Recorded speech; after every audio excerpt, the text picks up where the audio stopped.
నమస్కారం. సనాతన ధర్మం మన శాస్త్ర వైభవం ఛానల్కు స్వాగతం, సుస్వాగతం. నేను మీ దైవజ్ఞ కింతాడ యోగానందాచార్య సిద్ధాంతి, శ్రీ సత్యనారాయణ జ్యోతిషాలయం, నరసన్నపేట. మనం ఈ వీడియోలో చెప్పుకునేటటువంటి అంశం రక్షాబంధనం. రాఖీ పౌర్ణమి. రక్షాబంధనం ఏ రోజు జరుపుకోవాలి? రాఖీ పండగ ఎప్పుడు చేసుకోవాలి? అన్నలు తమ్ముళ్ళకి, అక్కలు చెల్లెళ్ళు రాఖీ ఎప్పుడు కట్టాలి? ఇది ఈ సంవత్సరం చాలా సందిగ్ధమైనటువంటి విధంగా ఉన్నది. అయితే దీని గురించి నాకు చాలామంది ఫోన్ చేశారు, ప్రత్యక్షంగా చాలామంది అడిగారు. అడిగిన ప్రతి ఒక్కరికి మనిషి పేరా చెప్పడం అనేటటువంటిది కాస్త ఇబ్బందే. కాబట్టి సమయం ఉండదు, కాబట్టి నా ప్రొఫెషన్ ప్రకారంగా ఉండదు, కాబట్టి వీడియో ద్వారా మన సనాతన ధర్మం, మన శాస్త్ర వైభవం, వాస్తు జ్యోతిష్య వేద శాస్త్ర విజ్ఞాన సర్వస్వం మన యూట్యూబ్ ఛానల్ ద్వారా మీ అందరికీ కూడాను ఈ రక్షాబంధనం అంటే రాఖీ ఎప్పుడు కట్టుకోవాలి, అదేవిధంగా యజ్ఞోపవీత సంస్కారం ఉండేటటువంటి వారు అంటే జంజం వేసుకునేటటువంటి వారు ఎప్పుడు నూతన యజ్ఞోపవీతాన్ని ధరించాలి అనేటటువంటి విషయాన్ని శాస్త్ర సంబంధితమైనటువంటి విధి విధానంతో దృక్సిద్ధ దృక్సిద్ధాంత గణితానుసారం మీకు నేను తెలియజేస్తాను. ఆచరించడానికి ప్రయత్నం చేయండి. మరలా మీకు చెప్తున్నాను, దృక్సిద్ధ గణితం ప్రకారంగా తిదివార నక్షత్రాదులు చాలా క్లారిటీగా ఉంటాయి. ఇంకా ఇందులో ఎటువంటి సందేహం అనేటటువంటిది లేదు. దృక్సిద్ధ గణితం ప్రకారంగా మనం ఏది ఆచరించినా అది విశేషమైనటువంటి సత్ఫలితాలను ఇస్తుంది. అయితే ఈ రక్షాబంధనం అనేటటువంటిది పరాభవనామ సంవత్సరం, శ్రావణ మాసం, పౌర్ణమి తిథి, ఆగస్టు 27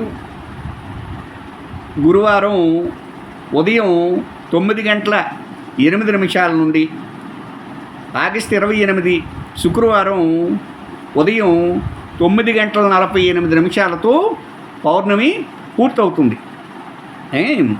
ఈ శ్రావణ మాసంలో పౌర్ణమి తిథి ఎప్పుడు ప్రారంభమవుతుంది, ఎప్పుడు సంపూర్ణం అవుతుంది, ఎప్పుడు పూర్తవుతుంది అంటే దృక్సిద్ధాంత గణితం పంచాంగం ప్రకారంగా శ్రావణ శుద్ధ పూర్ణిమ ప్రారంభం అంత్య సమయాలు ఎప్పుడు అంటే ఆగస్టు 27 గురువారం ఉదయం 9:08 ప్రారంభమైనటువంటి పౌర్ణమి ఆగస్టు 28వ తేదీ శుక్రవారం ఉదయం 9:48 ముగుస్తుందన్నమాట. అర్థమైంది? నీకు అర్థమైందండి? అయితే పూర్ణిమ తిథి పంచాంగ గణనానికి సంబంధించినటువంటి విషయానికి వస్తే పండగలు, పర్వదినాలు, వ్రతాలు ఇటువంటి వాటికి సంబంధించినటువంటి విషయానికి వచ్చినట్టయితే అపర్ణాహ కాల వ్యాప్తి ఉండాలి ప్రధానంగా. ముఖ్యంగా ఈ పౌర్ణమి విషయానికి వస్తే ఈ పౌర్ణమి అపర్ణాహకాల వ్యాప్తి ఉండాలి. అపర్ణాహకాల వ్యాప్తి ఏంటంటే మధ్యాహ్న సమయానికి ఉండాలి, సూర్యోదయానికి కాదు, మధ్యాహ్న సమయానికి ఉండాలి అనేటటువంటిది మనకి శాస్త్ర ప్రమాణం. అయితే ఇక్కడ పూర్ణిమ తిథి అపర్ణాహ వ్యాప్తిలో ఉన్నప్పుడే రక్షాబంధనం ఆచరించాలి. ఇది మనకి క్లారిటీ. అయితే ఇక్కడ ఈ పౌర్ణమి అపర్ణాహ వ్యాప్తిలో ఉండేటప్పుడు భద్రకరణం అనేటటువంటి కరణం ఒకటి ఉంటుంది. ఇది చాలా దోషప్రదమైనటువంటిది. అందులో రక్షాబంధనానికి భద్రకరణం అనేటటువంటిది దోషప్రదం. ఈ భద్రకరణం ఉండేటటువంటి సమయంలో అన్నా తమ్ముళ్ళకి అక్కా చెల్లెళ్ళు ఎవరైనా రాఖీ కడితే, రక్షాబంధనం చేస్తే అభిప్రాయ భేదాలు వస్తాయి, మనస్పర్ధలు వస్తాయి, చిగాకులు ఉంటాయి, మంచి సమయం కాదు అని మనకి శాస్త్రం క్లియర్గా చెప్పింది. మన పెద్దలు చాలా క్లియర్గా ఎన్నో సభల్లో నొక్కి వక్కాణించారనమాట.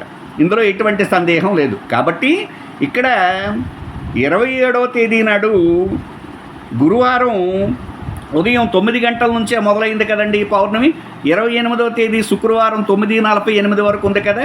అయితే 28వ తేదీ శుక్రవారం అపర్ణాహ కాలానికి పౌర్ణమి లేదండి. మరి లక్షవారం నాడు ఉంది. మరి లక్షవారం నాడు రాఖీ కట్టుకోవాలంటే పనికిరాదండి. ఎందుకు పనికిరాదంటే అపర్ణాహ కాలానికి వ్యాప్తి ఉందని ఇప్పుడే చెప్పారు కదా. మరి లక్షవారం అంతా పౌర్ణమి ఉంది కదా, 9 చిల్లర నుంచి 9 గంటల 8 నిమిషాల నుండి. మరి ఎందుకు కట్టుకోవద్దంటున్నారు? ఎందుకు కట్టొద్దంటున్నారు? ఎందుకు కట్టుకోకూడదంటున్నారు? ఎందుకు రక్షాబంధనం కూడదంటున్నారు అని మీరు అడగొచ్చు. ఇక్కడ భద్రకరణ ఛాయ ఈ కాలంలో ఉందన్నమాట. భద్రకరణం ఉంది ఆ రోజు. అయితే గురువారం ఉదయం 9 గంటల 32 నిమిషాల నుంచి, క్షమించండి, గురువారం ఉదయం 9 గంటల 8 నిమిషాల నుండి రాత్రి 9 గంటల 32 నిమిషాల వరకు ఈ భద్రకరణం ఉందండి. మీకు అర్థమైందే? భద్రకరణము ఎప్పటి నుంచి ప్రారంభమైంది? దృక్సిద్ధాంత పంచాంగం ప్రకారంగా 27వ తేదీ గురువారం ఉదయం 9 గంటల 8 నిమిషాలకు ప్రారంభమైనటువంటి ఈ భద్రకరణం అదే రోజు రాత్రి 9 గంటల 32 నిమిషాల వరకు ఉంటుందన్నమాట. ఈ భద్రకరణం 9:8 నిమిషాలకు ప్రారంభమై పగలు రాత్రి 9:32 నిమిషాల వరకు ఉంటే మరి ఎప్పుడు రక్షాబంధనం జరుగుద్ది? రాత్రి కాలంలో కట్టకూడదు కదా. కాబట్టి 27వ తేదీ పౌర్ణమి ఉన్నప్పటికీ కూడాను అపర్ణాహ కాలానికి రాత్రి 9 గంటల 32 నిమిషాల వరకు భద్రకరణం అనేటటువంటి దోషకరణం ఉంది. కాబట్టి రక్షాబంధనం కూడదు. అయితే నూతన యజ్ఞోపవీతం వేసుకోవటానికి ధరించండి. నూతన యజ్ఞోపవీతం ధరించడానికి యజ్ఞోపవీత సంస్కారం ఉండేటటువంటి వారు. రెండోది ఈ రక్షాబంధనం, ఈ రాఖీ అన్నా చెల్లెళ్ళకి, అన్న తమ్ముళ్ళకి, అక్కా చెల్లెళ్ళు కట్టడానికి మరి రాఖీ ఎప్పుడు కట్టుకోవాలి? నూతన యజ్ఞోపవీతం ఎప్పుడు ధరించాలంటే దృక్సిద్ధాంత గణితం ప్రకారంగా 28వ తేదీయే కరెక్ట్. అయితే 28వ తేదీ శుక్రవారం నాడు ఉదయం 9 గంటల 48 నిమిషాల వరకు పౌర్ణమి ఉంది. 9:48తో పూర్తి అయిపోతుంది. మరి శుక్రవారం అంటేనే తెల్లవారికి వర్జ దుర్ముహూర్తాలు ఉంటాయి. కాబట్టి ఈ 28వ తేదీ ఆగస్టు 28వ తేదీ శుక్రవారం ఉదయం 5 గంటల 54 నిమిషాల నుంచి 9:48 మధ్యనే ఈ రక్షాధారణ అనేటటువంటిది చెయ్యాలి. నూతన యజ్ఞోపవీతం అనేటటువంటిది ధరించాలి. అర్థమైంది మీకు?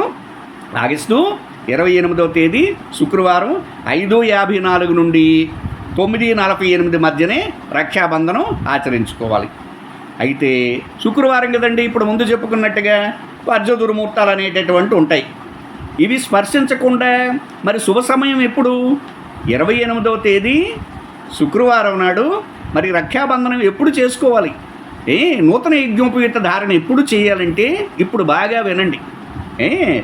28వ తేదీ శుక్రవారం ఉదయం 5 గంటల 54 నిమిషాల నుంచి 8:43 వరకు మంచిదండి.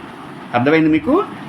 శుక్రవారం ఆగస్టు 28వ తేదీ శుక్రవారం ఉదయం 5 గంటల 54 నిమిషాల నుండి ఉదయం 8 గంటల 23 నిమిషాలలోపు ప్రతి అక్క చెల్లెళ్ళు మీ అన్నదమ్ములకి చక్కగా రాఖీ కట్టండి, రక్షాబంధనం చేయండి. అదేవిధంగా యజ్ఞోపవీత సంస్కారం ఉండేటటువంటి వారు చక్కగా నూతన యజ్ఞోపవీతాన్ని ధరించండి. ఏమండి, శుక్రవారం ఉదయం 5:54 నుండి 8:23 లోపు. ఇకపోతే ఇంకొక శుభ సమయం కూడా ఉందండి. తిరిగి 9:15 నుండి 9:44 లోపు. అర్థమైంది? 9:15 నుంచి 9:44 లోపు ఈ రక్షాబంధనం అనేటటువంటిది ఆచరించడానికి నూతన యజ్ఞోపవీత ధారణకు విశేషమైనటువంటి సుప్రదమైనటువంటి సమయం. క్లియర్గా, క్లారిటీగా, ఫైనల్గా మీకు ఒకటే చెప్తున్నానండి. 28వ తేదీ శుక్రవారం నాడు ఈ రక్షాబంధనం ఆచరించడానికి, అదేవిధంగా నూతన యజ్ఞోపవీత ధారణకు చక్కగా ఉదయం 5:54 నుండి 8:23 లోపు, 9:15 నుంచి 9:44 లోపు చక్కగా రక్షాబంధనం ఆచరించండి. నూతన యజ్ఞోపవీత ధారణ చేయండి. సమస్త శుభాలు పొందండి. స్వస్తి.